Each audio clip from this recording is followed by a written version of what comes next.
ಶ್ರೀ ಶನಿ ಮಹಾತ್ಮೆ. ಶನಿ ದೇವರ ಪ್ರಭಾವ. ಮೂರೂ ಲೋಕಗಳಲ್ಲಿಯೂ ಶನಿ ಪ್ರಭಾವದಿಂದ ಅತಿರಥ ಮಹಾರಥರು ನಾನಾ ಕಷ್ಟಗಳನ್ನು ಅನುಭವಿಸುತ್ತಿರುತ್ತಾರೆ. ಅವರಲ್ಲಿ ರಾಜ ವಿಕ್ರಮ, ಬೃಹಸ್ಪತಿ, ಈಶ್ವರ, ಹರಿಶ್ಚಂದ್ರ, ರಾಮಕೃಷ್ಣ, ಪಾಂಡವರು, ದೇವೇಂದ್ರ, ರಾಜ ಸತ್ಯವ್ರತ, ನಳ ಮೊದಲಾದವರು ಪ್ರಮುಖರು. ಅವರ ಕಥೆಯನ್ನು ಕೇಳೋಣ ಬನ್ನಿ. ರಾಜ ವಿಕ್ರಮನ ಕತೆ. ಉಜ್ಜಯಿನಿ ಎಂಬ ಸುಂದರವಾದ ನಗರದಲ್ಲಿ ಬಹು ಹಿಂದೆ ವಿಕ್ರಮನೆಂಬುವನು ರಾಜ್ಯವನ್ನಾಳುತ್ತಿದ್ದನು. ಶ್ರೀಹರಿಯ ಭಕ್ತನು ಅತ್ಯಂತ ವೀರನೂ ಆಗಿದ್ದ ವಿಕ್ರಮನ ರಾಜ್ಯದಲ್ಲಿ ಸುಭಿಕ್ಷೆ ನೆಲೆಸಿದ್ದಿತು. ಕಾಲಕಾಲಕ್ಕೆ ಮಳೆಯಾಗಿ ಬೆಳೆ ಬಂದು ಜನರಲ್ಲಿ ಸಂಭ್ರಮದಿಂದ ನಲಿದಾಡುತ್ತಿದ್ದರು. ವಿಕ್ರಮನ ಪ್ರಜಾನುರಾಗಿಯಾಗಿ ಆಗಿಂದಾಗಿ ವ್ರತಗಳನ್ನು ಕೈಗೊಂಡು ಭಗವಂತನ ಕೃಪೆಗೆ ಪಾತ್ರನಾಗಿದ್ದನು. ಒಂದು ದಿನ ರಾಜ ವಿಕ್ರಮನು ಅರಮನೆಯ ವಡ್ಡೋಲಗದಲ್ಲಿ ಸಿಂಹಾಸನದಲ್ಲಿ ವಿರಾಜಮಾನನಾಗಿದ್ದನು. ಆ ದಿನದ ಸಭೆಯಲ್ಲಿ ಪಂಡಿತೋತ್ತಮರು, ವೇದ ಪಾಠಕರು ಇದ್ದರು. ಅವರೆಲ್ಲರೂ ತಮ್ಮ ತಮ್ಮ ಆಸನಗಳಲ್ಲಿ ಮಂಡಿಸಿದ್ದರು. ಅಂದು ಸಭೆಯಲ್ಲಿ ನವಗ್ರಹಗಳನ್ನು ಕುರಿತು ಚರ್ಚೆ ನಡೆಯಿತು. ರಾಜ ವಿಕ್ರಮನು ನವಗ್ರಹಗಳಲ್ಲಿ ಶ್ರೇಷ್ಠನಾರು ಎಂದು ಕೇಳಿದಾಗ ಸಭೆಯಲ್ಲಿ ಮಂಡಿಸಿದ್ದ ಪಂಡಿತೋತ್ತಮರು ನವಗ್ರಹಗಳ ಗುಣಗಾನವನ್ನು ಮಾಡತೊಡಗಿದರು. ಮೊದಲನೇ ಪಂಡಿತನು ಎದ್ದು ನಿಂತು ಲೋಕವನ್ನು ಬೆಳಗುವ ಸೂರ್ಯನನ್ನು ಸ್ತುತಿಸಿದನು. ಅವನು ಹೀಗೆ ಹೇಳಿದ: ಹೇ ಮಹಾರಾಜ, ಗ್ರಹಗಳೆಲ್ಲ ಪ್ರಥಮನು ಸೂರ್ಯ. ಮೂರು ಲೋಕಗಳಲ್ಲೂ ಖ್ಯಾತಿ ಎನಿಸಿರುವ ರವಿಯು ಅತ್ಯಂತ ತೇಜಸ್ಸಿನಿಂದ ಕೂಡಿದವನಾಗಿದ್ದಾನೆ. ಅವನನ್ನು ಆರಾಧಿಸಿದವರಿಗೆ ಸೂರ್ಯನು ಸರ್ವಸಿದ್ಧಿ ಪ್ರದಾಯಕನಾಗಿದ್ದಾನೆ. ಇವನನ್ನು ಪೂಜಿಸಿದವರಿಗೆ ಯಾವುದೇ ಗ್ರಹಗಳು ಬಾಧೆ ಉಂಟಾಗುವುದಿಲ್ಲ. ವಿಘ್ನನಾಶಕನಾದ ಸೂರ್ಯನನ್ನು ಸ್ಮರಿಸಿದರೆ ಸಾಕು. ಯಾವುದೇ ರೋಗವಿದ್ದರೂ ದೂರವಾಗುತ್ತದೆ, ಬಡತನವಿದ್ದರೂ ನೀಗುವುದು. ಎಲ್ಲ ದೇವತೆಗಳಿಗೂ ಮುಖ್ಯನಾಗಿರುವ ಸೂರ್ಯನ ಆಜ್ಞೆಯಂತೆ ಇತರ ಗ್ರಹಗಳು ನಡೆಯುವವು. ಸಾಕ್ಷಾತ್ ದೈವವಾದ ಸೂರ್ಯನನ್ನು ಎಲ್ಲರೂ ಸೂರ್ಯನಾರಾಯಣ ಎಂದು ಕರೆಯುತ್ತಾರೆ. ಸಕಲ ಶಕ್ತಿಗಳಿಗೂ ಸೂರ್ಯನೇ ಮೂಲ ಎಂದು ಹೇಳಿ ತನ್ನ ಸ್ಥಾನದಲ್ಲಿ ಕುಳಿತುಕೊಂಡನು. ಆ ಬಳಿಕ ಇನ್ನೋರ್ವ ತೇಜೋತ್ತಮನು ಎದ್ದು, ಹೇ ಮಹಾರಾಜನೇ, ಏನೆಂದು ಹೇಳಲಿ? ಚಂದ್ರನು ಶಾಂತರೂಪನಾಗಿ ಎಲ್ಲರಿಗೂ ಸೌಖ್ಯವನ್ನುಂಟು ಮಾಡುವನಾಗಿದ್ದಾನೆ. ಸೋಮನೆಂಬ ಹೆಸರುಳ್ಳ ಆತ, ಈತನು ಎಲ್ಲ ವೃಕ್ಷಗಳಿಗೂ ಅಧಿಪತಿಯಾಗಿ ಆತಿಥ್ಯವನ್ನು ವನಸ್ಪತಿಯಲ್ಲಿ ರಕ್ಷಿಸುತ್ತಾನೆ. ರಾತ್ರಿಗೆ ಚಂದ್ರನೇ ಭೂಷಣ. ವನಸ್ಪತಿಗಳ ರಕ್ಷಣೆ ಇವನಿಂದ ಆಗುತ್ತದೆ. ಇವನಿಗೆ 14 ಕಲೆಗಳಿವೆ. ಶಿವನ ಶಿರದಲ್ಲಿ ಶೋಭಿಸುವ ಚಂದ್ರನು ನಿರ್ಮಲನೋ ಮಂಗಳಾತ್ಮಕನೂ ಆಗಿದ್ದಾನೆ ಎಂದು ಹೇಳಿ ಕುಳಿತುಕೊಂಡನು. ನಂತರ ಮೂರನೇ ಪಂಡಿತನು ಎದ್ದು ನಿಂತು, ಪ್ರಭೋ, ಭೂಮಿ ಕುಮಾರನಾದ ಮಂಗಳನು ಪರಾಕ್ರಮಿ. ತನ್ನನ್ನು ಭಜಿಸುವವರನ್ನು ತಪ್ಪದೇ ಸಲುಹುತ್ತಾನೆ. ಅಂಗಾರಕನೆಂದು ಇವನನ್ನು ಕರೆಯುತ್ತಾರೆ. ಯಾರು ಇವನನ್ನು ಪೂಜಿಸುವುದಿಲ್ಲವೋ ಅವರು ವಿನಾಶವನ್ನು ಕಾಣುತ್ತಾರೆ ಎಂದು ಮಂಗಳನನ್ನು ಸ್ತುತಿಸಿದರು. ನಾಲ್ಕನೇ ಪಂಡಿತನು ಬುಧದೇವನ ಮಹಿಮೆಯನ್ನು ಹೇಳುತ್ತಾ, ರಾಜನೇ, ಮಹಾಬುದ್ಧಿಶಾಲಿಯಾದ ಮಹಾಬುದ್ಧಿವಂತ ಆಗಿರುವ ಬುಧನ ಅನುಗ್ರಹದಿಂದ ಸಂಸಾರದ ಚಿಂತನೆಗಳು ದೂರವಾಗುತ್ತದೆ. ಇವನ ಕೃಪೆಗೊಳಗಾದವರು ಸಿರಿವಂತರಾಗುತ್ತಾರೆ. ಬುಧನ ಪೂಜೆಯಿಂದ ಎಲ್ಲ ವಿಘ್ನಗಳು ನಾಶವಾಗುತ್ತದೆ. ಬುಧ ಪರರನ್ನು ಹಿಂಸಿಸುವುದಿಲ್ಲ ಎಂದು ಕೊಂಡಾಡಿದನು. ಐದನೇ ಪಂಡಿತನು ಗುರುವನ್ನು ಸ್ತುತಿಸುತ್ತಾ, ಮಹಾರಾಜನೇ, ಗುರುವು ಗ್ರಹಗಳಲ್ಲಿ ಶ್ರೇಷ್ಠನೆಂದು ತಿಳಿಯಿರಿ. ಶಿವನು ಸೇರಿದಂತೆ 33 ಕೋಟಿ ದೇವತೆಗಳು ಗುರುವನ್ನು ಪೂಜಿಸುವರು. ಗುರುವನ್ನು ನೆನೆವರು ದುಃಖವಿಲ್ಲದವರಾಗುತ್ತಾರೆ. ಗುರು ಮಹಾಜ್ಞಾನಿಯಾದವನು, ಸಾಮರ್ಥ್ಯವುಳ್ಳವನು, ಬಲವಂತನೂ ಆಗಿದ್ದಾನೆ ಎಂದು ಪ್ರಶಂಸಿಸಿದನು. ಇದೀಗ ಶುಕ್ರನ ಮಹಿಮೆಯನ್ನು ಕೊಂಡಾಡಲು ಆರನೇ ಪಂಡಿತನು ಎದ್ದು ನಿಂತು ಹೇಳಿದನು: ವಿಕ್ರಮರಾಜನೇ, ಐಶ್ವರ್ಯಾಧಿಪತಿಯಾದ ಶುಕ್ರ ಮಂತ್ರ ಸಂಜೀವಿನಿಯನ್ನು ಹೊಂದಿರುವ ಗ್ರಹನು.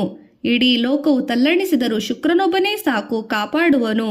ಇವನಿಗೆ ಒಂದೇ ಕಣ್ಣು ಇರುತ್ತದೆ. ಯಾರು ಶುಕ್ರನನ್ನು ಪೂಜಿಸುವರೋ ಅವರು ಶೌರ್ಯವಂತರಾಗಿ ಬಾಳುತ್ತಾರೆ. ಶುಕ್ರನ ಪರಾಕ್ರಮಕ್ಕೆ ಎಣೆಯೇ ಇಲ್ಲ ಎಂದು ವಿನಂತಿಸಿದರು. ಇದುವರೆಗೂ 6 ಗ್ರಹಗಳ ಬಗೆಗೆ ತಿಳಿದುದರೆಲ್ಲ ಕೇಳಿ ತಲೆದೂಗಿದ ವಿಕ್ರಮರಾಜನು ಪಂಡಿತೋತ್ತಮರನ್ನು ಇನ್ನು ಉಳಿದ ಗ್ರಹಗಳ ಬಗೆಗೆ ತಿಳಿಸುವರಾಗಿ ಎಂದು ಹೇಳಿದ. ಆಗ ಮತ್ತೋರ್ವ ಪಂಡಿತನು ಎದ್ದು ನಿಂತು, ಪ್ರಭುವೇ, ರಾಹು ಕೇತುಗಳೆಂಬ 2 ಗ್ರಹಗಳಿದೆ. ಇವರು ರಾಕ್ಷಸರು. ಹೇಳಿ ಕೇಳಿ ನರರನ್ನು ಪೀಡಿಸುವವರು. ಸೂರ್ಯಚಂದ್ರರನ್ನು ಇವರು ಬಿಡಲಿಲ್ಲ. ರಾಹು ಚಂದ್ರನನ್ನು, ಕೇತು ಸೂರ್ಯನನ್ನು ಪೀಡಿಸುವವರು. 2 ಕ್ರೂರ ಗ್ರಹಗಳಿವೆ. ಆದರೆ ಇವರ ಜಪವನ್ನು ಮಾಡಿದರೆ ಸಂತುಷ್ಟರಾಗುವರು ಎಂದು ಹೇಳಿದರು. ಆಗ ಇನ್ನೊಬ್ಬ ಪಂಡಿತನು ಅತ್ಯಂತ ವಿನಯದಿಂದ ಎದ್ದು ಮಹಾರಾಜನನ್ನು ಉದ್ದೇಶಿಸಿ, ಹೇ ಮಹಾರಾಜನೇ, ನಾನೀಗ ಹೇಳಿರುವುದನ್ನು ಕೇಳಿರಿ. ಸುಮ್ಮನೆ ಚರ್ಚೆಯಕ್ಕೆ. ಶನೀಶ್ವರನು ಎಲ್ಲ ಗ್ರಹಗಳಿಗೂ ಅತ್ಯಂತ ಶ್ರೇಷ್ಠನು. ಅವನು ಸತ್ವಕ್ಕೆ ಎಣೆಯಿಲ್ಲ. ಇದು ಮನಸ್ಸಿಟ್ಟು ಕೇಳಿ. ಶನಿಯು ಮಹಾಪರಾಕ್ರಮಿ. ದೇವದೇವತೆಗಳು ಅವನನ್ನು ಕಂಡರೆ ಬೆದರುವವರು. ಅವನು ಸಾಮಾನ್ಯನಲ್ಲ. ಶನಿಯು ಯಾರ ಮೇಲೆ ಕೃಪೆ ಮಾಡುವನೋ ಅವರ ಕೆಲಸಗಳೆಲ್ಲ ನಿರ್ವಿಘ್ನವಾಗಿ ನೆರವೇರುತ್ತದೆ. ಒಂದು ವೇಳೆ ಶನಿಯು ಯಾರ ಮೇಲಾದರೂ ಸಿಟ್ಟಿಗೆದ್ದರೆ ಅವರನ್ನು ಕಾಪಾಡುವವನು. ಶನಿಯು ಮಹಾಕೋಪಿಷ್ಠನು. ಅವನು ಕೋಪಕ್ಕೀಡಾದವರ ಗತಿ ಮುಗಿಯಿತೇ ಸರಿ. ಶನಿಯು ಎಲ್ಲ ದೇವತೆಗಳನ್ನು ರಾಕ್ಷಸರನ್ನು ಕಾಡಿಸುವವನು. ಕಪ್ಪು ರೂಪ ಧರಿಸಿದವನು. ಈತನು ಮಾನವರನ್ನು ಹಲವಾರು ಕಠಿಣ ಪರೀಕ್ಷೆಗಳಿಟ್ಟು ಮಾಡುವನು. ಆದರೆ ಶನಿಯು ಶಾಂತನಾಗಿ ಒಲಿದರೆ ಅವನ ಕೃಪಾದೃಷ್ಟಿ ತಗಲಿದೆ ಯಾರೇ ಆಗಲಿ ಉತ್ತಮ ಸ್ಥಿತಿ ತಲುಪುವರು. ಇನ್ನೂ ಕೇಳಿ, ಶನಿಯು ಹುಟ್ಟಿದ ಕೂಡಲೇ ಅವನ ದೃಷ್ಟಿಯು ಸೂರ್ಯನ ಮೇಲೆ ಬಿದ್ದಿತು. ಸೂರ್ಯ ಶನಿಯ ತಂದೆ. ಇವನ ದೃಷ್ಟಿಯಿಂದ ಸೂರ್ಯನ ದೇಹವೆಲ್ಲವೂ ಕುಷ್ಠರೋಗಕ್ಕೆ ಬಲಿಯಾಗಿ ಸಾರಥಿಯಾದ ಅರುಣನು ಕುಂಟನಾದನು. ರಥದ ಕುದುರೆಗಳು ಕಣ್ಣುಗಳು ಇಂಗಿ ಹೋದವು. ಸೂರ್ಯನಷ್ಟೇ ಪ್ರಯತ್ನಿಸಿದರೂ ಗುಣ ಕಾಣಲಿಲ್ಲ. ಆದರೆ ಶನಿಯ ದೃಷ್ಟಿ ಬೇರೆ ಕಡೆಗೆ ತಿರುಗಿದಾಗ ಎಲ್ಲರೂ ಗುಣಮುಖರಾದರು ಎಂದು ವಿನಮ್ರವಾಗಿ ನುಡಿದನು. ಪಂಡಿತನು ಹೇಳಿದ ಮಾತುಗಳನ್ನು ಕೇಳಿದ ರಾಜ ವಿಕ್ರಮನು ಸ್ವಲ್ಪ ಕಹಗಹಿಸಿ ನಗುತ್ತಾ, ಚೆನ್ನಾಗಿದೆಯಯ್ಯ, ನೀವು ಹೇಳಿದ್ದು ಸೂರ್ಯನಿಗೆ ಇಂಥ ಮಗನು ಹುಟ್ಟಿದರಿಂದ ಏನು ಉಪಯೋಗವಾಯಿತು? ಶನಿಯ ಸತ್ಪುರುಷನಾಗಲಿಲ್ಲ, ತಂದೆಗೆ ವೈರಿಯಾದನು. ಹುಟ್ಟಿದ ಕೂಡಲೇ ತಂದೆಯನ್ನು ಕಾಡಿಸಿದ ಇವನು ದೊಡ್ಡವನಾದ ಮೇಲೆ ಇನ್ನೆಷ್ಟು ಕಷ್ಟ ಕೊಟ್ಟಿರಬಹುದು. ಇನ್ನೂ ಮುಂದೆ ಅದೆಷ್ಟು ಕಾಡಿಸುವನೋ. ಅಂಥವನು ಒಬ್ಬ ಮಗನೇ ಎನ್ನುತ್ತಾ ಚಪಾಳೆ ತಟ್ಟಿ ಮಾತನಾಡಿದರು. ವಿಕ್ರಮನು ಶನಿರಾಜನನ್ನು ಹೀಯಾಳಿಸಿ ಮಾತನಾಡಿದ್ದುದು ಹಾಗೂ ಅಟ್ಟಹಾಸದಿಂದ ನಕ್ಕಿದ್ದದ್ದು ಆಕಾಶ ಮಾರ್ಗದಲ್ಲಿ ವಿಮಾನದಲ್ಲಿ ಕುಳಿತು ಹೋಗುತ್ತಿದ್ದ ಶನಿರಾಜನಿಗೆ ಕೇಳಿಸಿತು. ಶನಿ ಮಹಾರಾಜನಿಗೆ ಅಸಾಧ್ಯವಾದ ಕೋಪ ಬಂದಿತು. ಕೂಡಲೇ ಎಲ್ಲವೂ ವಿಕ್ರಮ ಏನೆಂದು ನೋಡಿದೆ ಎಂದು ಗರ್ಜಿಸುತ್ತಾ ವಿಮಾನ ಸಹಿತನಾಗಿ ವಿಕ್ರಮನ ಸಭೆಯಲ್ಲಿ ಬಂದು ನಿಂತನು. ಪಂಡಿತ ಉತ್ತಮರು ವೇದ ಪಾಠಕರು ಭಯಭಕ್ತಿಯಿಂದ ಎದ್ದು ನಿಂತು ಶನಿರಾಜನಿಗೆ ನಮಸ್ಕರಿಸಿದರು. ಎಲ್ಲರೂ ಶನಿದೇವರನ್ನು ಬಂದರಂತೆ ಹೇಳಿದರು. ವಿಕ್ರಮನು ಕೂಡಲೇ ಸಿಂಹಾಸನದಿಂದ ಕೆಳಗಿಳಿದು ಬಂದು ಶನಿದೇವನ ಪಾದಗಳ ಮೇಲೆ ಬಿದ್ದನು. ನನ್ನನ್ನು ಕ್ಷಮಿಸು ಎಂದು ಬೇಡಿಕೊಂಡನು. ಸಿಟ್ಟಿಗೆದ್ದ ಶನಿದೇವನು, ಎಲ್ಲವೋ ವಿಕ್ರಮ, ಬ್ರಾಹ್ಮಣೋತ್ತಮನ ಮಾತಿಗೆ ನೀನೇನೆಂದೆ? ಎಷ್ಟು ಸೊಕ್ಕು ನಿನಗೆ? ರಾಜನೆಂದು ಇಷ್ಟು ಗರ್ವವೇ? ನನ್ನನ್ನು ಗೇಲಿ ಮಾಡಿ ನಗುತ್ತಿದೆಯಲ್ಲವೇ? ನಿನ್ನ ಗರ್ವ ನಡುಗಿ ಸದೆ ನಾನಿರುವುದಿಲ್ಲ. ಕನ್ಯಾರಾಶಿ ಪ್ರಾಪ್ತವಾದಾಗ ನಾನು ಬರುತ್ತೇನೆ. ನನ್ನ ಸಾಮರ್ಥ್ಯವೇನೆಂದು ಆಗ ನೋಡುವಿಯಂತೆ ಮಥಾಂಧ ಎಂದನು. ಬಳಿಕ ಶನಿರಾಜನು ವಿಮಾನವನ್ನೇರಿ ಹೊರಡುತ್ತಿರುವಾಗ ವಿಕ್ರಮನು ಶನಿದೇವರ ಕಾಲಿಗೆ ಬಿದ್ದು, ನನ್ನ ಅಪರಾಧವನ್ನು ಕ್ಷಮಿಸಿರಿ, ತಿಳಿಯದೆ ಮಾತನಾಡಿಬಿಟ್ಟೆ ಎಂದು ದೈನ್ಯದಿಂದ ಬೇಡಿಕೊಂಡನು. ಆದರೆ ಶನಿರಾಜನು ಅದರಿಂದ ತೃಪ್ತನಾಗದೆ ಮರುನುಡಿಯದೆ ಅಲ್ಲಿಂದ ಹೊರಟೇ ಬಿಟ್ಟನು.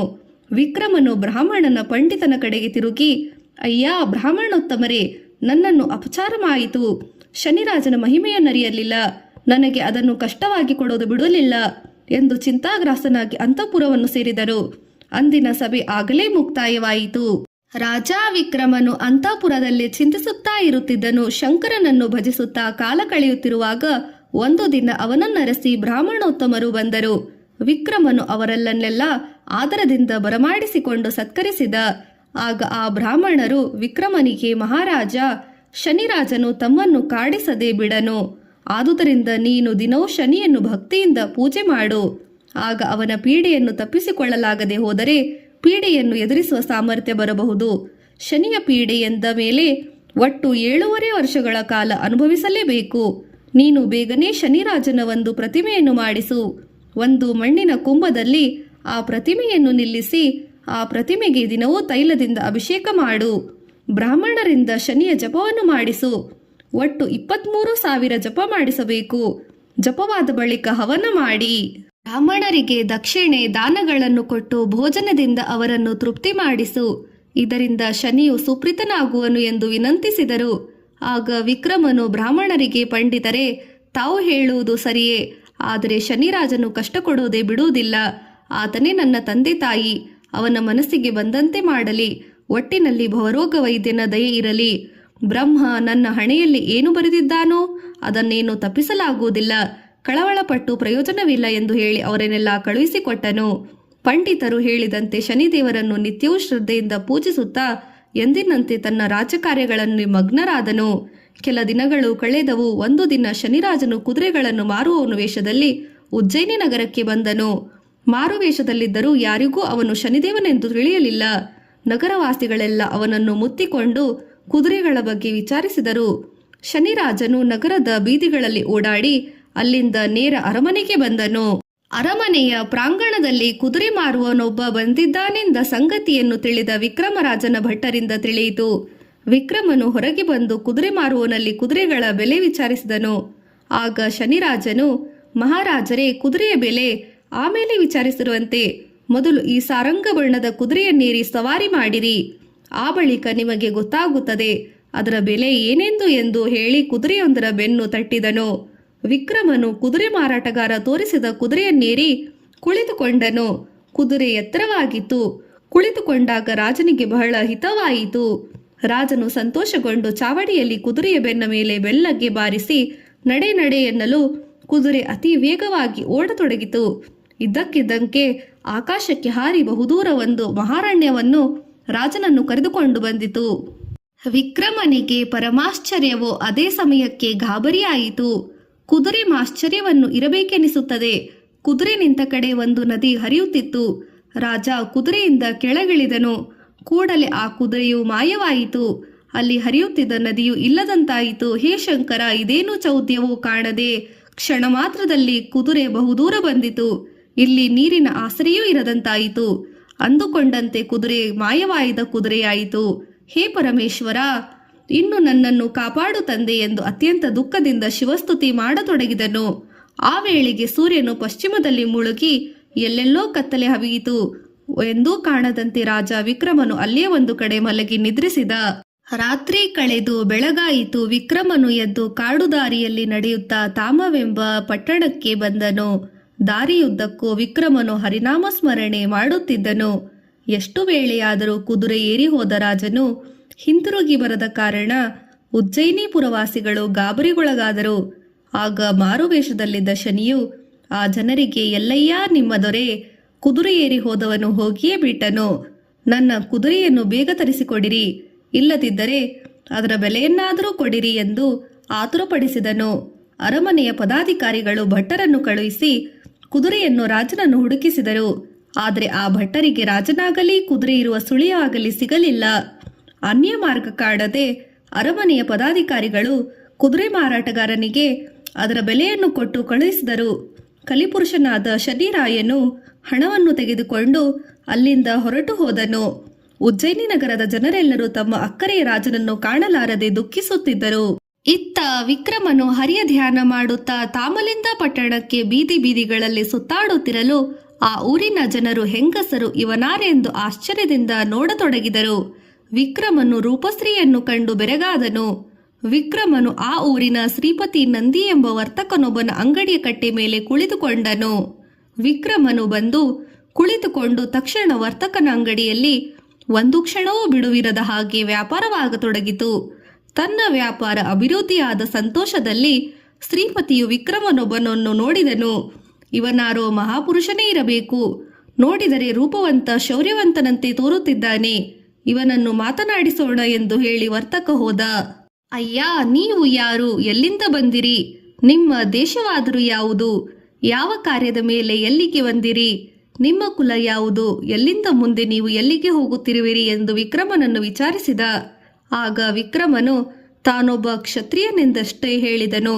ಕೂಡಲೇ ವೈಶ್ಯನು ಅವನನ್ನು ತನ್ನ ಮನೆಗೆ ಕರೆದುಕೊಂಡು ಹೋಗಿ ಉಪಚರಿಸಿದನು. ವಿಕ್ರಮನು ಸ್ನಾನ ಸಂಧ್ಯಾವಂದನೆಗಳನ್ನು ಮಾಡಿದ ಬಳಿಕ ಶ್ರೀಪತಿಯು ಅವನಿಗೆ ಭೋಜನವನ್ನು ನೀಡಿದ. ವಿಕ್ರಮನು ಊಟ ಮಾಡಿ ಅವನ ಮನೆಯಲ್ಲೇ ವಿಶ್ರಾಂತಿ ತೆಗೆದುಕೊಂಡ. ವಿಕ್ರಮನು ಸಭ್ಯ ಗೃಹಸ್ಥನೆಂಬುದನ್ನು ವರ್ತಕನ ಮನಸ್ಸಿಗೆ ಬಂದಿತು. ಅವನಿಗೆ ಆಲೋಲಿಕೆ ಎಂಬ ಲಾವಣ್ಯವತಿಯಾದ ಮಗಳಿದ್ದಳು. ಅವಳು ನೋಡಲು ತುಂಬಾ ಸುಂದರಿ ಇದ್ದಳು. ಮದುವೆಯ ವಯಸ್ಸಿಗೆ ಬಂದಿದ್ದ ಅವಳಿಗೆ ವರ್ತಕನು ಮದುವೆ ಮಾಡಲು ಪ್ರಯತ್ನಿಸುತ್ತಿದ್ದ. ಆದರೆ ಆಲೋಲಿಕೆಗೆ ತಂದೆ ತೋರಿಸಿದ ಯಾವವರೂ ವರಿಸಲಿಲ್ಲ. ಇದೀಗ ವರ್ತಕನು ಮಗಳ ಬಳಿಗೆ ಬಂದು, ಅಮ್ಮ ಆಲೋಲಿಕೆ ಉತ್ತಮನು, ಸತ್ಕುಲ ಪ್ರಸೂತನು, ರೂಪವಂತನೂ ಆದವರನು ನಮ್ಮ ಮನೆಗೆ ಬಂದಿರುವನು. ಇವನನ್ನಾದರೂ ಮದುವೆ ಆಗುವೆಯಾ? ಏರ್ಪಾಡು ಮಾಡುತ್ತೇನೆ ಎಂದು ಹೇಳಿದ. ಆಗ ಆಲೋಲಿಕೆ, ಅಪ್ಪ, ನಾನು ಅವನನ್ನು ಪರೀಕ್ಷಿಸಲಿಲ್ಲ. ಅವನ ಗುಣ ಎಂತಹದೆಂದು ತಿಳಿಯಲಿಲ್ಲ. ನಿಮಗೆ ತಿಳಿದಂತೆ ನಾನು ಪರೀಕ್ಷಿಸದೆ ಯಾರನ್ನೂ ಮದುವೆಯಾಗುವುದಿಲ್ಲ. ಆದುದರಿಂದ ಇಂದು ನಾನಿರುವ ಜಾಗಕ್ಕೆ ಅವನನ್ನು ಕಳುಹಿಸಿ ಅವನೆಂತವನೆಂದು ಪ್ರಶ್ನೆಗಳನ್ನು ಹಾಕಿ ತಿಳಿದು ನಂತರ ನನ್ನ ನಿರ್ಧಾರವನ್ನು ತಿಳಿಸುತ್ತೇನೆ ಎಂದು ಹೇಳಿದಳು. ವರ್ತಕನು ಅದೂ ಸರಿ ಎಂದು ಆ ದಿನವೇ ರಾತ್ರಿ ವಿಕ್ರಮನನ್ನು ಮಗಳು ಇದ್ದ ರಂಗೂರಾಂಗದ ಮನೆಗೆ ಕಳುಹಿಸಿಕೊಟ್ಟನು. ಶೆಟ್ಟಿ ತನಗೆ ಬೈಕಿ ಹಿಡಿರುವುದೆಂದು ಭಾವಿಸಿದ್ದನು. ಆಲೋಲಿಕೆ ಇದ್ದ ಮನೆ ಅತ್ಯಂತ ಸುಂದರವಾಗಿತ್ತು. ಮನೆಯ ಗೋಡೆಗಳ ಮೇಲೆ ಸುಂದರವಾದ ಚಿತ್ರಗಳನ್ನು ಬಿಡಿಸಲಾಗಿತ್ತು. ನೋಡಲು ಅದೊಂದು ಚಿತ್ರಶಾಲೆಯಂತಿತ್ತು. ಅಲ್ಲಿ ಹಂಸ, ಕೋಗಿಲೆ ಮೊದಲಾದ ಪಕ್ಷಿಗಳ ಸುಂದರ ಚಿತ್ರಗಳನ್ನು ಬಿಡಿಸಲಾಗಿತ್ತು. ರಥ, ಆನೆ, ತುರುಗಗಳ ಚಿತ್ರವೂ ಇದ್ದವು. ರಂಗಿನಿ ಮನೆಯೊಳಗೆ ರಾಜ ವಿಕ್ರಮನ ಸ್ವಾಗತಕ್ಕೆ ಒಂದು ಹಂಸತೂಲಿಕಾ ಮಂಚದ ವ್ಯವಸ್ಥೆ ಮಾಡಲಾಗುತ್ತಿತ್ತು. ಆ ಮಂಚವು ರತ್ನಖಚಿತವಾಗಿತ್ತು. ಮುತ್ತಿನ ಗೊಂಚಲುಗಳನ್ನು ಸಿಕ್ಕಿಸಲಾಯಿತು. ವಿಕ್ರಮನು ತನಗಾದ ನಿಗದಿಯಾದ ಕೋಣೆಯನ್ನು ಹೊಕ್ಕನು. ಅಲ್ಲಿ 4 ಕಡೆ 4 ದೀಪಸ್ತಂಭಗಳನ್ನು ಇಡಲಾಯಿತು. ದೀಪಗಳು ಉರಿಯುತ್ತಿದ್ದವು. ಮಂಚದ ಮೇಲೆ ಹೂವಿನ ರಾಶಿಯನ್ನು ಹಾಕಲಾಯಿತು. ವಿಕ್ರಮನಿಗೆ ಇದೆಲ್ಲ ಕಲಿಪುರುಷನ ಲೀಲೆ ಎನಿಸಿತು. ಶನಿದೇವನಷ್ಟೇ ಕಷ್ಟ ಕೊಡುವುದಾಗಿದೆ, ಇಲ್ಲಿಗೆ ಕರೆತಂದಿರಬಹುದು ಎಂದು ತನ್ನ ಮನಸ್ಸಿನಲ್ಲಿಯೇ ವಿಕ್ರಮನು ಭಾವಿಸಿದ. ಏನಾದರೂ ಆಗಲಿ, ನನ್ನ ವಿಧಿ ಎಂತಾದ ಆಗಲಿ ಎಂದುಕೊಂಡು ವಿಕ್ರಮನು ಅಲ್ಲಿದ್ದ ಸುಂದರವಾದ ಮಂಚದ ಮೇಲೆ ಮಲಗಿಕೊಂಡನು. ಕಾಡು ದಾರಿಯಲ್ಲಿ ನಡೆದು ಬಂದಿದ್ದರಿಂದ ಅವನಿಗೆ ದಣಿವಾಗಿತ್ತು. ಮಂಚದ ಮೇಲೆ ಮಲಗಿದ ಕೂಡಲೇ ಗಾಢವಾದರ ನಿದ್ರೆ ಹತ್ತಿತು. ಆಲೋಲಿಕೆ ತಂದೆ ಕಳಿಸಿಕೊಟ್ಟಿದ್ದ ವರನು ಬಂದಿರುವುದು ತಿಳಿಯಿತು. ಅವಳು ಬಂಗಾರದ ರೇಖೆಗಳಿರುವ ಸೀರೆಯನ್ನು ಜರತಾರಿ ಕಲ್ಪಸುರಿತು ತೊಟ್ಟು, ಹಣೆಗೆ ಕುಂಕುಮವನ್ನಿಟ್ಟು, ಕಾಲಲ್ಲಿ ಗೆಜ್ಜೆ ತೊಟ್ಟು, ಕೊರಳಲ್ಲಿ ನವರತ್ನ ಮಾಲೆ ಧರಿಸಿ, ಕೈಯಲ್ಲಿ ಆರತಿ ತಟ್ಟೆ ಹಿಡಿದು ವಿಕ್ರಮನ ಕಡೆಗೆ ನಡೆದಳು. ಮಲಗಿದ್ದ ಕೋಣೆಗೆ ಪ್ರವೇಶಿಸಿದಳು. ಅರಸ ವಿಕ್ರಮ ಆಗಲೇ ಮಲಗಿ ನಿದ್ರಿಸುತ್ತಿದ್ದ. ಹಾಸಿಗೆ ಬಿಟ್ಟೇಳಲಿಲ್ಲ. ಆಲೋಲಿಕೆ ಮಂಚದ ಎದುರಿಗೆ ನಿಂತಳು. ಅವಳ ಕಾಲುಗಜ್ಜೆ ಸಪ್ಪಳವಾಗುತ್ತಿದ್ದರೂ ವಿಕ್ರಮನಿಗೆ ಎಚ್ಚರವಿಲ್ಲ. ಆಲೋಲಿಕೆ ಅವನನ್ನು ಹೇಗೆ ಎಬ್ಬಿಸಬೇಕೆಂದು ತೋಚಲಿಲ್ಲ. ಅವಳಾದರೂ ಸರ್ವಾಲಂಕಾರ ಶೋಭಿತಳಾಗಿ ಸಿಂಗರಿಸಿಕೊಂಡು ಬಂದಿದ್ದಳು. ಅವಳ ಕೊರಳಲ್ಲಿ ಒಂದು ಮುತ್ತಿನ ಹಾರವು ಎದ್ದು ಪ್ರಕಾಶಿಸುತ್ತಿತ್ತು. ವಿಕ್ರಮನು ಎಬ್ಬಿಸುವ ಸಲುವಾಗಿ ಆಲೋಲಿಕೆ ಒಂದು ಬೆಳ್ಳಿಯ ಪಾತ್ರೆಯಲ್ಲಿ ನೀರು ತೆಗೆದುಕೊಂಡು ಅವನ ಮುಖದ ಮೇಲೆ ಚಿಮುಕಿಸಿದಳು. ಆಗಲೂ ರಾಜನು ಏಳಲಿಲ್ಲ. ವಿಕ್ರಮನು ಅಪರೂಪದ ಸೌಂದರ್ಯವುಳ್ಳವನಾಗಿದ್ದ. ಆಲೋಲಿಕೆ ಸ್ವಾಭಾವಿಕವಾಗಿ ಅವನು ಆಕರ್ಷಣೀಯ ವ್ಯಕ್ತಿಯಾದನು. ಬೇಗನೆ ಎಬ್ಬಿಸು, ಅವನೊಡನೆ ಮಾತನಾಡಬೇಕೆಂದು ಅವಳು ವೀಣೆಯನ್ನು ಹಿಡಿದು ನುಡಿಸುತ್ತಾ ಒಂದು ಹಾಡನ್ನು ಹಾಡಿದಳು. ಆಗಲೂ ರಾಜನು ಏಳಲಿಲ್ಲವಾದ ಕಾರಣ ಆಲೋಲಿಕೆ ಮನಸ್ಸಿನಲ್ಲಿ ನೊಂದು ನಿರಾಶಳಾಗಿ ಬೇರೇನೂ ದಾರಿ ತೋರಿದವಳಂತಾಗಿ ತನ್ನ ಮೈಮೇಲಿನ ಎಲ್ಲ ಆಭರಣಗಳನ್ನು ತೆಗೆದಿಟ್ಟು ಅಮೂಲ್ಯ ಮುತ್ತಿನ ಹಾರವನ್ನು ಗೋಡೆಯ ಮೇಲೆ ಒಂದು ಗೂಡಕ್ಕಿಗೆ ತಲುಗುಲಿಸಿದಳು. ಬಳಿಕ ವಿಕ್ರಮನು ಮನಗಿದ್ದ ಮಂಚದ ಬಳಿ ತಾನು ಮಲಗಿಕೊಂಡಳು. ಅವಳಿಗೆ ಬೇಗನೆ ನಿದ್ರೆ ಬಂದಿತು. ಸ್ವಲ್ಪ ಸಮಯದಲ್ಲಿ ವಿಕ್ರಮನಿಗೆ ಎಚ್ಚರವಾಯಿತು. ಕಣ್ಣು ಬಿಟ್ಟು ನೋಡಲು ತುಸು ದೂರದಲ್ಲಿ ಶೆಟ್ಟಿಯ ಮಗಳು ಮಲಗಿದ್ದಳು ಕಾಣಿಸಿತು. ಅವನೊಳಗೆ ಹೇಗೆ ಮಾತನಾಡಬೇಕೆಂದು ಯೋಚಿಸಿದನು. ಆಗ ಅಲ್ಲೊಂದು ಚಮತ್ಕಾರ ನಡೆಯಿತು. ಗೋಡೆ ಮೇಲೆ ತೂಗು ಬಿದ್ದ ಹಾಕಿದ್ದ ಒಂದು ಚಿತ್ರಪಟದಲ್ಲಿ ಹಂಸದ ಚಿತ್ರವು ನಿಜರೂಪ ತಾಳಿ ಬಂದು ಆಲೋಲಿಕೆಗೆ ಗೂಡಕ್ಕೆ ತಗುಲಿ ಹಾಕಿ ಮುತ್ತಿನ ಹಾರವನ್ನು ಬಾಯಲ್ಲಿ ಕಚ್ಚಿಕೊಂಡು ನೆಲದ ಮೇಲೆ ಹಾಕಿತು. ಬಳಿಕ ಹಾರದ ಒಂದೊಂದು ಮುತ್ತನ್ನು ನುಂಗುವುದೊಡಗಿತು. ವಿಕ್ರಮನಿಗೆ ಇದನ್ನು ಕಂಡು ಆಶ್ಚರ್ಯವಾಯಿತಷ್ಟೇ, ಅಲ್ಲದೆ ಇದೆಲ್ಲ ಕಲಿಪುರುಷನ ಮಹಿಮೆ ಎನಿಸಿತು. ಕೂಡಲೇ ರಾಜನು ಮನಸ್ಸಿನಲ್ಲಿ ಧೈರ್ಯ ತಂದುಕೊಂಡು ಅದಾದಾಗಲಿ ಎಂದು ಹೇಳಿಕೊಂಡನ. ಅಷ್ಟರಲ್ಲಿ ಹಂಸವು ಎಲ್ಲ ಮುತ್ತುಗಳನ್ನು ನುಂಗಿ ಬಳಿಕ ಹಾರಿ ಹೋಗಿ ಚಿತ್ರದಲ್ಲಿ ಮೊದಲಿನಂತೆ ಎದ್ದು ಬಿಟ್ಟಿತು. ವಿಕ್ರಮನು ಅದನ್ನೇ ಯೋಚಿಸುತ್ತಾ ಹಾಗೆ ಮಲಗಿಬಿಟ್ಟನು. ಸೂರ್ಯನ ಬೆಳಕಾಯಿತು. ಕೋಳಿಗಳು ಕೂಗಿದವು. ಆಲೋಲಿಕೆಗೆ ಎಚ್ಚರವಾಯಿತು. ಎದ್ದ ಕೂಡಲೇ ಅವಳು ಗೋಡೆ ಮೇಲೆ ಗೂಟದ ಕಡೆ ನೋಡಿದಳು. ಅಲ್ಲಿ ಮುತ್ತಿನ ಹಾರ ಇರಲಿಲ್ಲ. ಅವಳಿಗೆ ಆ ಹಾರವನ್ನು ರಾಜನೇ ಕದ್ದಿರುವುದೆಂದು ದೃಢವಾಯಿತು. ಏಕೆಂದರೆ ಆ ರಾತ್ರಿ ಅವಳು ಮತ್ತು ರಾಜನ ಹೊರತು ಬೇರೆ ಯಾರೂ ಇರಲಿಲ್ಲ. ಅವಳು ತಡ ಮಾಡದೆ ರಾಜನನ್ನು ಎಬ್ಬಿಸಿದಳು. ಸ್ವಾಮಿ, ಚೆನ್ನಾಗಿದೆ. ನೀವು ನಡೆದುಕೊಂಡ ರೀತಿ. ನೀವು ಮಲಗಿದ್ದಾಗಲೇ ಮಾಯಾನಿದ್ರೆ ಮಾಡುತ್ತಿದ್ದೆಂದು ಅರಿತೆ. ಏನೋ ನಮ್ಮ ತಂದೆ ಆಶ್ರಯ ಕೊಟ್ಟಿದ್ದರೆಂದು ಗೌರವಿಸಿದೆ. ಆದರೆ ನೀವು ಒಬ್ಬ ದೊಡ್ಡ ಕಳ್ಳರೆಂಬುದು ಬದಲಾಯಿತು. ನಾವಿಬ್ಬರು ಬೇರೆ ಯಾರೂ ಈ ರಾತ್ರಿ ಕೋಣೆಯಲ್ಲಿ ಪ್ರವೇಶಿಸಲಿಲ್ಲ. ಅಂದ ಮೇಲೆ ಕಾಣೆಯಾಗಿರುವ ನನ್ನ ಮುತ್ತಿನ ಹಾರವನ್ನು ನೀವೇ ತೆಗೆದುಕೊಂಡಿರಬೇಕು. ಎಲ್ಲಿ ಮೊದಲು ಆ ಹಾರವನ್ನು ಕೊಟ್ಟುಬಿಡಿ ಎಂದಳು. ಆಗ ವಿಕ್ರಮನು, ನಾರಿಮಣಿಯೇ, ನಡುರಾತ್ರಿಯಲ್ಲಿ ನನಗೆ ಎಚ್ಚರವಾಯಿತು. ಆಗ ನೀನು ಮಲಗಿದ್ದೆ. ಆ ಸಮಯದಲ್ಲಿ ಗೋಡೆ ಮೇಲಿನ ಚಿತ್ರದಲ್ಲಿರುವ ಹಂಸವು ಸಜೀವವಾಗಿ ಬಂದು ನಾನು ನೋಡುತ್ತಿರುವಂತೆಯೇ ಆ ಹಾರವನ್ನು ನುಂಗಿತು. ಇದು ನಡೆದ ಸಂಗತಿ ಎಂದು ವಿನಮ್ರವಾಗಿ ಹೇಳಿದನು. ವಿಕ್ರಮನ ಮಾತು ಕೇಳಿ ಆಲೋಲಿಕೆ ಗಟ್ಟಿಯಾಗಿ ನಕ್ಕಳು. ಆ ಬಳಿಕ, ಚೆನ್ನಾಗಿ ಹೇಳಿದಿರಿ. ಹಂಸ ಪಕ್ಷಿ ಚಿತ್ರದೊಳಗಿನಂತೆ ಈಚೆಗೆ ಬರುವುದಿರೇನೋ? ತಿನ್ನಲಾಗದ ಮುತ್ತುಗಳನ್ನು ಆ ಪಕ್ಷಿ ನುಂಗುವುದಿರೇನೋ? ಇದೆಲ್ಲ ನಡೆಯುವುದು ಮಾತೆ? ನೀವು ಹಾರವನ್ನು ಕದ್ದು ಸುಳ್ಳು ಹೇಳುತ್ತಿದ್ದೀರಿ. ಇಂತಹ ಕಟುಕತೆಗಳನ್ನು ನಾನು ನಂಬುವುದಿಲ್ಲ ಎಂದು ಹೇಳಿದಳು. ಅದಕ್ಕೆ ವಿಕ್ರಮನು, ನಾನು ಆ ಬಳಿಕ ಆ ಮುತ್ತಿನ ಹಾರವನ್ನು ಕಾಣೆ ಎಂದಷ್ಟೇ ಹೇಳಿದನು. ಇದರಿಂದ ಸಿಟ್ಟಿಗೆದ್ದ ಆಲೋಲಿಕೆಯು ತನ್ನ ತಂದೆ ಬಳಿ ಹೋದಳು. ಓಡಿ ಹೋಗಿ ನಡೆದದ್ದನ್ನೆಲ್ಲ ವಿವರಿಸಿ ಹೇಳಿದಳು. ವಿಕ್ರಮನು ದೂಷಿಸಿ ಮಾತನಾಡಿದಳು. ನಂದಿ ಶೆಟ್ಟಿಯ ಮಗಳು ಹೇಳಿದುದು ನಿಜವೆಂದು ಭಾವಿಸಿ ವಿಕ್ರಮನು ನಿರುವಲ್ಲಿಗೆ ಬಂದು, ಏನಯ್ಯ, ನಿನಗೆ ಉಪಕಾರ ಮಾಡಿದ್ದನೇನು ನನಗೆ ಈ ರೀತಿ ಮೋಸ ಮಾಡಬಹುದೇ? ಹಸಿದು ಬಂದಿದ್ದ ನಿನಗೆ ಒಳ್ಳೆಯ ಮೃಷ್ಟಾನ್ನ ಭೋಜನವಿಟ್ಟದ್ದು ಸರಿಯಾಗಿ ಮಾಡಬಹುದೇ? ನನ್ನ ಮಗಳು ನಿನಗೇನು ಮಾಡಿದಳು? ಇದು ನಿನಗೆ ಚೆನ್ನವೇ? ಏಕೆ ಇವಳ ಮುತ್ತಿನ ಹಾರವನ್ನು ಕದ್ದೆ? ಕದ್ದದ್ದು ಅಲ್ಲದೆ ಹಿಂತಿರುಗಿ ಕೊಡಲು ಹಿಂಜರಿಯುತ್ತಿದೆ ಮೋಸಗಾರ. ಇಲ್ಲ ಸಲ್ಲದ ಕಥೆಯನ್ನು ಬೇರೆ ಹೇಳುತ್ತಿರುವೆ ಎಂದು ನಾನಾ ವಿಧವಾಗಿ ವಿಕ್ರಮನನ್ನು ಹೀಯಾಳಿಸಿ ಮಾತನಾಡಿದರು. ಆಗಲೂ ರಾಜನು ತನ್ನ ಮುತ್ತಿನ ಹಾರವನ್ನು ಖಂಡಿತ ತೆಗೆದುಕೊಂಡಿರಲಿಲ್ಲ ಎಂದು ಹೇಳಿದ. ಶೆಟ್ಟಿಗೆ ಕೋಪ ಉಕ್ಕೇರಿತು. ತನ್ನ ಆಳುಗಳನ್ನು ಕರೆದು ವಿಕ್ರಮನನ್ನು ಚೆನ್ನಾಗಿ ಥಣಿಸಿರಿ, ಈಗಲಾದರೂ ಬಾಯಿ ಬಿಡುವನ್ನು ನೋಡೋಣ ಎಂದು ಆಜ್ಞೆ ಮಾಡಿದರು. ವರ್ತಕನ ಆಳುಗಳು ವಿಕ್ರಮನಿಗೆ ನಾನಾ ರೀತಿಯಲ್ಲಿ ಹಿಂಸಿಸಿ ಮೈಯಿಂದ ರಕ್ತ ಸುರುವ ಹಾಗೆ ಬಡಿದರು. ಆಗಲೂ ವಿಕ್ರಮನು ತಾನು ಹಾರವನ್ನು ಕಾಣೆನೆಂದು ಹೇಳಿದ. ನಂದಿ ಶೆಟ್ಟಿ ಇವನನ್ನು ಹೀಗೆ ಬಿಡಬಾರದೆಂದು ಚಂದ್ರಶೇನ ರಾಜನಿಗೆ ದೂರು ಕೊಟ್ಟನು. ರಾಜದೂತರು ರಾಜಾಜ್ಞೆಯಂತೆ ವಿಕ್ರಮನನ್ನು ಬಂಧಿಸಿ ನಾನಾ ವಿಧವಾಗಿ ಹಿಂಸಿಸುತ್ತಾ ರಾಜನ ಬಳಿಗೆ ಎಳೆದು ತಂದರು. ಚಂದ್ರಶೇನನ್ನು ವಿಕ್ರಮನಿಗೆ, ಅಯ್ಯ ದಾರಿಕಾರ, ಬಳಲಿ ಬಂದೆ ಎಂದು ಶೆಟ್ಟಿಗೆ ನಿನಗೆ ಅವನ ಮನೆಯಲ್ಲಿ ಆಸರೆ ಕೊಟ್ಟಿದ್ದಾನೆ. ನಿನ್ನಲ್ಲಿ ಅವನ ಮಗಳು ಮುತ್ತಿನ ಹಾರವಿದೆ ಎಂದು ತೆಗೆದುಕೊಂಡು ಕೊಟ್ಟು ಬಿಟ್ಟು ಸುಳ್ಳು ಹೇಳಿ ಪ್ರಾಣ ಕಳೆದುಕೊಂಡು ಬೇಡ ಎಂದು ಹೇಳಿದ. ಆಗ ವಿಕ್ರಮನು ರಾಜನಿಗೆ ಕೈ ಜೋಡಿಸಿ, ಮಹಾರಾಜನೇ, ನಾನು ಮುತ್ತಿನ ಹಾರವನ್ನು ಖಂಡಿತವಾಗಿಯೂ ಕದ್ದಿಲ್ಲ. ಆದರೆ ಮುತ್ತಿನ ಹಾರವನ್ನು ಮಾಯವಾದ ರೀತಿಯನ್ನು ಬಲ್ಲೆ. ಒಂದು ಹಂಸವು ಚಿತ್ರದೊಳಗಿನಿಂದ ಜೀವ ಸಹಿತ ಬಂದು ಹಾರವನ್ನು ನುಂಗಿ ಹಾಕಿತು ಎಂದು ಕಣ್ಣಾರೆ ಕಂಡೆ. ಅದನ್ನು ಯಾರೂ ನಂಬುತ್ತಿಲ್ಲ. ನನಗೂ ಗ್ರಹಚಾರ ಚೆನ್ನಾಗಿಲ್ಲ. ದಯಮಾಡಿ ನನ್ನನ್ನು ಕ್ಷಮಿಸಿರಿ ಎಂದು ಭಿನ್ನವಾಗಿ ವಿನಮ್ರತಿಸಿಕೊಂಡನು. ಚಂದ್ರಶಯನ ರಾಜನು ಸಿಟ್ಟಿಗೆದ್ದು ತನ್ನ ಸೇವಕರನ್ನು ಕರೆದು, ಸೇವಕರೇ, ಇವನನ್ನು ಈಗಲೇ ಎಳೆದೊಯ್ದು ಇವನ ಕೈಕಾಲುಗಳನ್ನು ಕಡಿದು ಊರ ಹೊರಗೆ ಹಾಕಿರಿ. ಯಾರೂ ಇವನಿಗೆ ಅನ್ನ ನೀರುಗಳನ್ನು ಕೊಡಬೇಡಿರಿ. ಯಾರಾದರೂ ಕೊಟ್ಟದ್ದು ಕಂಡು ಬಂದರೆ ಅವರು ಶಿಷ್ಯಾರ್ಹವಾಗುವರು. ಇದು ರಾಜಾಜ್ಞೆ ಎಂದು ಹೇಳಿ ಸಿಂಹಾಸನದಿಂದ ಎದ್ದು ಹೊರಟು ಹೋದನು.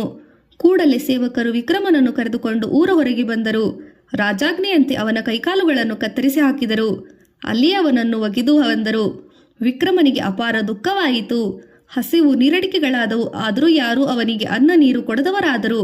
ಆಹಾರವಿಲ್ಲದೆ ನೋವು ಹೆಚ್ಚಿ ರಾಜ ವಿಕ್ರಮನ್ನು ಬಳಲಿ ಬೆಂಡಾಗಿ ಹೋದನು. ಕಣ್ಣೀರು ಸೂಸುತ್ತಾ ಇದ್ದರು ಪ್ರವಾಸಿಗಳು. ದಾರಿ ಹೋಕರು ಯಾರೂ ಅವನಿಗೆ ಕರುಣೆ ತೋರಲಿಲ್ಲ. ಅವರೆಲ್ಲ ರಾಜಾಜ್ಞೆಯಂತೆ ಭೀತಿಯಿಂದ ಹಾಗೆ ಮಾಡಿದರು. ಪರಿತಪಿಸುತ್ತಾ ವಿಕ್ರಮನಿರುವ ಜನರು, ಅಯ್ಯೋ, ಎಂಥ ಘೋರ ಪಾಪ! ಯಾರು ಇವನಿಗೆ ಈ ಥರದಲ್ಲಿ ಹಿಂಸೆ ಕೊಟ್ಟಿದ್ದಾರೆ? ಇವನಂತ ತಪ್ಪಾದರೂ ಏನು ಮಾಡಿದ್ದಾನೆ ಎಂದು ಮರುಗತೊಡಗಿದರು. ವಿಕ್ರಮನು ಅಪಾರ ದುಃಖಿತನಾಗಿ ಹಲವು ದಿನಗಳನ್ನು ಕಳೆದನು. ದಿನವೂ ಶನಿದೇವರನ್ನು ಸ್ತುತಿಸತೊಡಗಿದನು. ಹೇ ಶನಿದೇವ, ನನ್ನನ್ನು ರಕ್ಷಿಸು, ನಾನು ದೀನನಾಗಿರುವೆ, ನನ್ನನ್ನು ಸಲಹು ಎಂದು ಶನಿರಾಜನನ್ನು ಪರಿಪರಿಯಾಗಿ ಸ್ತುತಿಸಿದನು. ವಿಕ್ರಮನ ವೇದನೆ ಹಾಗೂ ಭಯ ಭಕ್ತಿಗಳನ್ನು ಕಂಡು ಶನಿರಾಜನಿಗೂ ಕರುಣೆ ಉಂಟಾಯಿತು. ಇವನು ಸತ್ಯವಂತನಾಗಿದ್ದಾನೆ, ಇವನನ್ನು ಪೀಡಿಸಬಾರದೆಂದು ರಾಜ ಚಂದ್ರಶೇನನಿಗೆ ಒಳ್ಳೆ ಮನಸ್ಸನ್ನು ಪ್ರೇರೇಪಿಸಿದನು. ಚಂದ್ರಶೇನನಿಗೆ ವಿಕ್ರಮನ ಮೇಲೆ ಕರುಣೆ ಉಂಟಾಗಿ ಅವನಿಗೆ ಅನ್ನ ನೀರುಗಳನ್ನು ಕೊಡಬಹುದೆಂದು ಪ್ರಜೆಗಳಿಗೆ ಹೇಳಿದನು. ಅಂದಿನಿಂದ ಊರಿನ ಜನರು ವಿಕ್ರಮನಿಗೆ ಅನ್ನ ನೀರು ಆಹಾರಗಳನ್ನು ಕೊಡತೊಡಗಿದರು. ವಿಕ್ರಮನು ಅವನ ಕೈಕಾಲುಗಳಿಲ್ಲದಿದ್ದರಿಂದ ಅತೀವ ವೇದನೆಯಲ್ಲಿ ನರಳುತ್ತಿದ್ದನು. ಹೀಗೆ ನೋವು ಅನುಭವಿಸುತ್ತಾ ತಾಮಲಿಂದಪುರದ ಹೊರಗೆ ಎದ್ದುಕೊಂಡು ವಿಕ್ರಮನ 2 ಸಂವತ್ಸರಗಳು ಕಳೆದವು. ಒಂದು ದಿನ ಆ ದಾರಿಯಲ್ಲಿ ಉಜ್ಜಯಿನಿ ಪಟ್ಟಣದ ಗಾಣಿಗಾ ಶೆಟ್ಟಿಯ ಮಗಳು ಬಂದಳು. ಅವಳು ಉಜ್ಜಯಿನಿಯವಳು. ಅವಳ ಗಂಡನ ಮನೆ ತಾಮಲಿಂದಪುರದಲ್ಲಿತ್ತು. ಅವಳೀಗ ತನ್ನ ಪತಿಯೊಡನೆ ಮಾವನ ಮನೆಗೆ ಬರುತ್ತಿದ್ದಳು. ಕೆಲವು ಗಾಣಿಗಾರರು ಅವಳ ಜೊತೆಗೆ ನಡೆಯುತ್ತಿದ್ದರು. ಅವಳನ್ನು ಅತ್ತೆ ಮಾವಂದಿರು ಪಲ್ಲಕ್ಕಿಯಲ್ಲಿ ಕೂರಿಸಿ ಕರೆದುಕೊಂಡು ಹೋಗುತ್ತಿದ್ದರು. ಗಾಣಿಕಾ ಶೆಟ್ಟಿಯ ಮಗಳು ದೂರದಿಂದಲೇ ರಾಜ ವಿಕ್ರಮನನ್ನು ಕಂಡ ಕೂಡಲೇ ಪಲ್ಲಕ್ಕಿಯಿಂದ ಇಳಿದು ಓಡಿ ಬಂದು ವಿಕ್ರಮನ ಪಾದಗಳಿಗೆ ಮೇಲೆ ಬಿದ್ದಳು. ಅವಳಿಗೆ ರಾಜನ ಸ್ಥಿತಿಯನ್ನು ಕಂಡು ಅಪಾರ ದುಃಖವಾಯಿತು. ಹೇ ಮಹಾರಾಜ, ನಿಮ್ಮನ್ನು ಇಲ್ಲಿಗೆ ಯಾರು ಕರೆತಂದರು? ಇದೇನು ನಿಮ್ಮ ಕೈಕಾಲುಗಳು ಕತ್ತರಿಸಿ ಹಾಕಿದ್ದಾರೆ? ನಿಮ್ಮಂತಹ ದಯಾಳು ಪ್ರಭುವಿಗೆ ಈ ರೀತಿ ಹಿಂಸೆ ಕೊಡಲು ಯಾವರಿಗೆ ಮನಸ್ಸಾದರೂ ಹೇಗೆ ಬಂದಿತು? ಹೇ ಪರಮೇಶ್ವರ, ಏನು ನಿನ್ನ ಲೀಲೆ ಎಂದಳು. ವಿಕ್ರಮನು ಆ ಸ್ತ್ರೀಯನ್ನು ಕಂಡು, ಅಮ್ಮ, ನಿನಗೆ ಮುತ್ತೈದೆತನ ಶಾಶ್ವತವಾಗಲಿ. ನಮ್ಮ ಉಜ್ಜಯಿನಿಯ ಜನರೆಲ್ಲ ಕ್ಷೇಮವಾಗಿದ್ದಾರೆಯೇ ತಾಯಿ ಎಂದು ಪ್ರಶ್ನಿಸಿದ. ಆಗ ಅವಳು, ಪ್ರಭು ಒಡೆಯ, ಎಲ್ಲರೂ ಕ್ಷೇಮವಾಗಿದ್ದಾರೆ. ಎಲ್ಲರಿಗೂ ನಿಮ್ಮದೇ ಚಿಂತೆಯಾಗಿರುವುದು. ನಿಮ್ಮ ದೇಹಕ್ಕೆ ಈ ಬಾಧೆ ಏಕೆ ಉಂಟಾಯಿತು ಹೇಳಿ ಸ್ವಾಮಿ ಎಂದು ಕೇಳಿದಳು. ವಿಕ್ರಮನು ಅದಕ್ಕೆ ಏನು ಹೇಳಲ್ಲಮ್ಮ, ನನ್ನ ಗ್ರಹಚಾರ, ನನಗೆ ಗ್ರಹಗತಿಗಳು ಅನುಕೂಲಕರವಾಗಿಲ್ಲ, ಅದರಿಂದಲೇ ಇಷ್ಟು ಕಷ್ಟ ಬಂದಿತು. ಇದೆಲ್ಲ ಆ ಶನಿದೇವರ ಮಾಯೆ ಎಂದು ನಡೆದು ವೃತ್ತಾಂತವನ್ನೆಲ್ಲ ಆಕೆಗೆ ಹೇಳಿದ. ಗಾಣಗಿತ್ತಿಯ ವಿಕ್ರಮರಾಜನು ತನ್ನ ಬಂಡಿಯಲ್ಲಿ ಕೂರಿಸಿಕೊಂಡು ತಾಮಲಿಂದಪುರದ ತನ್ನ ಮನೆಗೆ ಕರೆತಂದಳು. ಆದರೆ ಆಕೆಯ ಮಾವನಿಗೆ ಗಾಬರಿಯೇ ಆಯಿತು. ಚಂದ್ರಶಯನ ರಾಜನಿಗೆ ಈ ಸುದ್ದಿ ಮುಟ್ಟಿದರೆ ತಮ್ಮ ಸ್ಥಿತಿ ನೆಟ್ಟಗಾಗುವುದಿಲ್ಲ ಎಂದು ಬಗೆದು ತಾನೇ ರಾಜನ ಬಳಿಗೆ ಹೋಗಿ, ಸ್ವಾಮಿ, ನೀವು ಊರ ಹೊರಗೆ ಕೈಕಾಲು ಕಡಿದು ಬಿಸಾಡಿದ ನಾವು ಮನೆಯಲ್ಲಿ ತಂದುಕೊಂಡಿರಬಹುದೇ ಎಂದು ಕೇಳಿಕೊಂಡನು. ಅಗತ್ಯವಾಗಿ ಆ ವ್ಯಕ್ತಿಯನ್ನು ನಿಮ್ಮ ಮನೆಗೆ ಕರೆದೊಯ್ದು ಅನ್ನ ಬಟ್ಟೆಗಳನ್ನು ಹಿಡಿದು ರಕ್ಷಿಸಿ ಎಂದು ಅಪ್ಪಣೆ ಕೊಟ್ಟನು. ಕಾಣಗಿತ್ತಿಯ ಮಾವ ರಾಜನ ಅಪ್ಪಣೆ ಪಡೆದು ಮನೆಗೆ ಹಿಂತಿರುಗಿ ನಡೆದದ್ದನ್ನೆಲ್ಲ ವಿಕ್ರಮನಿಗೆ ತಿಳಿಸಿದ. ಆಗ ವಿಕ್ರಮನು, ಅಯ್ಯ, ನಾನೇನೂ ಇಲ್ಲಿರಬಹುದೇ, ಆದರೆ ನಾನು ರಾಜ ವಿಕ್ರಮನೆಂದು ಯಾರಿಗೂ ಹೇಳಬೇಡಿ, ಇಷ್ಟೇ ಅಲ್ಲ ನನ್ನ ಪ್ರಾರ್ಥನೆ ಎಂದು ಕೇಳಿಕೊಂಡನು. ಗಾಣಗಿತ್ತಿಯ ಮಾವ ಆಗಬಹುದೆಂದು ಹೇಳಲು ರಾಜ ವಿಕ್ರಮನು, ಅಯ್ಯ ಮಿತ್ರರೇ, ನನಗೆ ನೀವು ಆಪ್ತರು, ಆದರೂ ನಿಮ್ಮ ಉಪಕಾರವು ಬಹಳವಾಗಿದೆ, ನಮ್ಮ ಕಷ್ಟಕ್ಕೆ ನೀವು ನೆರವಾಗಿದ್ದೀರಿ ಎಂದು ನುಡಿದ. ಆಗ ಗಾಣಗಿತ್ತಿಯ ಮಾವ, ನಿಮಗೆ ಋಣಭಾರದ ಭಾವನೆ ಎನಿಸುತ್ತದೆ, ದಯಮಾಡಿ ತಪ್ಪು ತಿಳಿಯಬೇಡಿ, ನೀವು ನನ್ನ ಮನೆಯಲ್ಲಿ ಗಾಣ ಹೂಡಿರಿ, ನಾನು ನಿಮಗೆ ಅನ್ನ ಬಟ್ಟೆಗಳನ್ನು ಕೊಡುವೆಯಾಯಿತು ಎಂದನು. ಅದಕ್ಕೆ ವಿಕ್ರಮನು, ನಾನು ಸಂತೋಷದಿಂದ ಈ ಕೆಲಸ ಮಾಡುತ್ತೇನೆ ಎಂದು ಹೇಳಿ ಅಂದಿನಿಂದ ರಾಜ ವಿಕ್ರಮನು ಗಾಣದ ಮೇಲೆ ಕುಳಿತು ಕೆಲಸ ಮಾಡತೊಡಗಿದ. ಹೀಗೆ ವಿಕ್ರಮನು ಗಾಣಿಗ ಮನೆಯಲ್ಲಿ 7 ವರ್ಷಗಳನ್ನು ಕಳೆದನು. ಮೊಂಡೆ ಕೈಗಳು ಎತ್ತುಗಳನ್ನು ಹೊಡೆಯುತ್ತಿದ್ದನು. ಹಾಗಾಗಿ ಬಾಯಲ್ಲಿ ಎತ್ತುಗಳನ್ನು ಬೆದರಿಸುತ್ತಿದ್ದನು. ಒಂದು ದಿನ ರಾಜ ವಿಕ್ರಮನು ಗಾಣದ ಮೇಲೆ ಕುಳಿತುಕೊಂಡು ಅತ್ಯಂತ ಸಂತೋಷದಿಂದ ದೀಪಕಮಾಲಾ ರಾಗವನ್ನು ಹಾಡತೊಡಗಿದ. ಅದೇನು ಹಾಡಿನ ಮರ್ಮವೋ, ವಿಕ್ರಮನು ಹಾಡುತ್ತಿದ್ದಂತೆ ಪಟ್ಟಣದಲ್ಲೆಲ್ಲ ಬೆಳಕಾಯಿತು. ಎಲ್ಲಾ ಕಡೆ ದೀಪಗಳು ಹತ್ತಿದವು. ರಾಜನ ಮಗಳಾದ ಪದ್ಮಸೇನೆ ಪದ್ಮಾವತಿಯು ಎಲ್ಲಾ ಕಡೆಗೂ ದೀಪವನ್ನು ಹತ್ತುತ್ತಿರುವುದನ್ನು ಕಂಡು ಬೆಳಗಾದಳು. ಇಷ್ಟೊಂದು ದೀಪಗಳು ಒಮ್ಮಿಂದೊಮ್ಮೆಲೆ ಹೇಗೆ ಹತ್ತಿದವು ಎಂದು ಆಶ್ಚರ್ಯಪಡತೊಡಗಿದಳು. ವಿಕ್ರಮನು ಇನ್ನೂ ರಾಗವನ್ನು ಹಾಡುತ್ತಿದ್ದನು. ವಿಕ್ರಮನು ಹಾಡು ಹೇಳುವುದರಲ್ಲಿ ನಿಲ್ಲಿಸದೆ ತಕ್ಷಣ ದೀಪಗಳು ಆರಿ ಹೋದವು. ಆಗ ಪದ್ಮಾವತಿಯು, ಈ ಊರಿನಲ್ಲಿ ರಾಗಜ್ಞಾನವನ್ನು ಚೆನ್ನಾಗಿ ಅರಿತವನು ಯಾರೋ ಇರಬೇಕು, ಇಲ್ಲದಿದ್ದರೆ ರಾಗ ಹಾಡಿದಾಕ್ಷಣ ದೀಪಗಳು ಬೆಳಗುತ್ತದೆ, ನಿಲ್ಲಿಸಿದಾಕ್ಷಣ ದೀಪಗಳು ಇಲ್ಲದಾಗುತ್ತದೆ ಎಂದುಕೊಂಡು ಸಖಿಯರನ್ನು ಕರೆದು ಹೇಳಿದಳು. ಗೆಳತಿಯರೇ, ಇದೀಗ ದೀಪಕಮಾಲ ರಾಗವನ್ನು ಹಾಡಿದವರು ಯಾರು ಎಂದು ತಿಳಿದು ಅವನನ್ನು ಕರೆದುಕೊಂಡು ಬನ್ನಿರಿ. ರಾಜಕುಮಾರಿ ಆಜ್ಞೆ ಮೇರೆಗೆ ಅವಳ ಸಖಿಯರು ತಾಮಲಿಂದಪುರದ 4 ಕಡೆಗಳಿಗೆ ಶೋಧಿಸಿದರು. ಗಾಣಿಗನ ಮನೆಯಲ್ಲಿ ಸಂಗೀತವನ್ನು ಹಾಡುತ್ತಾ ಗಾಣ ಹೊಡೆಯುವನೊಬ್ಬನು ಕಂಡರು. ಕೂಡಲೇ ಅವರು ಹಿಂತಿರುಗಿ ಬಂದು ರಾಜಕುಮಾರಿಗೆ ತಾವು ಕಂಡ ಪರಮಾಶ್ಚರ್ಯವನ್ನು ಬಣ್ಣಿಸಿ ಹೇಳಿದರು. ರಾಜಕುಮಾರಿಯೇ, ಹಾಡು ಹೇಳುತ್ತಿರುವ ಪುರುಷನು ಬೇರಾರೂ ಅಲ್ಲ, ಅವನೊಬ್ಬ ಚೋರ. ನಿಮ್ಮ ತಂದೆ ಅವನ ಕೈಕಾಲು ಕಟ್ಟಿಸಿ ಊರ ಹೊರಗೆ ಹಾಕಿದ್ದಾರೆ. ಅವನನ್ನು ಗಾಣಿಗನೊಬ್ಬನು ಕರೆದೊಯ್ದು ಮನೆಯಲ್ಲಿಟ್ಟುಕೊಂಡು ಅವನಿಂದ ಗಾಣ ಹೊಡೆಯಿಸುವ ಕೆಲಸ ಮಾಡುತ್ತಿದ್ದಾನೆ. ಅವನೇನಾದರೂ ಇಲ್ಲಿಗೆ ಕರೆತಂದರೆ ರಾಜರು ಸಿಟ್ಟಾಗುವರಷ್ಟೇ. ಹೇಳಿ ಕೇಳಿ ಅವನೊಬ್ಬ ಕಳ್ಳ. ಸಖಿಯರ ಮಾತಿಗೆ ಕೋಪಿಸಿಕೊಂಡ ಪದ್ಮಾವತಿ, ನೀವು ಅಧಿಕ ಪ್ರಸಂಗಿಗಳು, ನಿಮಗ್ಯಾಕೆ ಅವನ ಸುದ್ದಿ? ಅವನು ಕಳ್ಳನೋ ಸುಳ್ಳನೋ, ಅವನನ್ನೇ ನನ್ನ ಪತಿಯಾಗಿಸಿಕೊಳ್ಳುತ್ತೇನೆ. ಬೇಗ ಹೋಗಿ ಕರೆತನ್ನಿ, ನೀವು ಹೆದರುವ ಕಾರಣವಿಲ್ಲ, ನಾನು ರಾಜನಿಗೆ ಹೇಳುತ್ತೇನೆ ಎಂದಳು. ರಾಜಕುಮಾರಿಯ ಮಾತಿಗೆ ಇಲ್ಲವೆನ್ನದ ಸಖಿಯರು ಬೇಗನೆ ಹೋಗಿ ಗಾಣಿಗನ ಮನೆಯಲ್ಲಿ ವಿಕ್ರಮನನ್ನು ಅರಮನೆಗೆ ಕರೆತಂದರು. ವಿಕ್ರಮನನ್ನು ಕಂಡು ರಾಜಕುಮಾರಿಗೆ ಪರಮ ಸಂತೋಷವಾಯಿತು. ನೀವು ರಾಗಜ್ಞಾನದಲ್ಲಿ ಪಂಡಿತರಿದ್ದೀರಿ, ಸಂಗೀತವನ್ನು ಚೆನ್ನಾಗಿ ಬಲಿಯುರೆಂದು ತೋರುತ್ತದೆ, ದಯಮಾಡಿ ಒಂದು ಹಾಡನ್ನು ಹೇಳಿ ಎಂದು ಅವನಲ್ಲಿ ಕೇಳಿದಳು. ವಿಕ್ರಮನು ಇಲ್ಲ ಎನ್ನದೆ ಹಾಡು ಹೇಳಲು ತೊಡಗಿದನು. ವಿಕ್ರಮನು ಕಂಠ ಸುಮಧುರವಾಗಿತ್ತು, ಶರೀರ ಅಪೂರ್ವವಾಗಿತ್ತು. ವಿಕ್ರಮನು ಹಾಡುತ್ತಿರಲು ಇಡೀ ಮಂದಿರವೇ ಸುನಾದದಿಂದ ತುಂಬಿ ಹೋಯಿತು.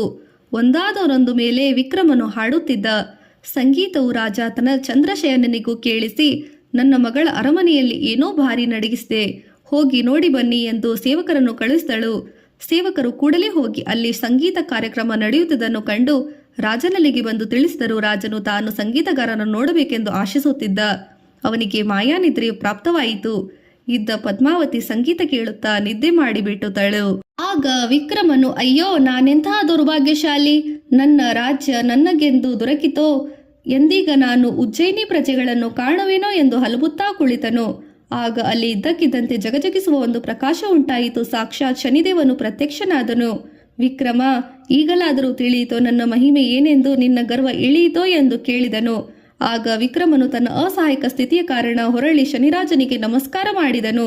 ಶನಿದೇವನಿಗೆ ರಾಜನಲ್ಲಿ ಕರುಣೆ ಉಂಟಾಯಿತು. ಅಯ್ಯ ವಿಕ್ರಮ, ನೀನು ಧನ್ಯ, ನಿನ್ನಂಥ ಪರಾಕ್ರಮಿ ಯಾರೂ ಇಲ್ಲವಲ್ಪ.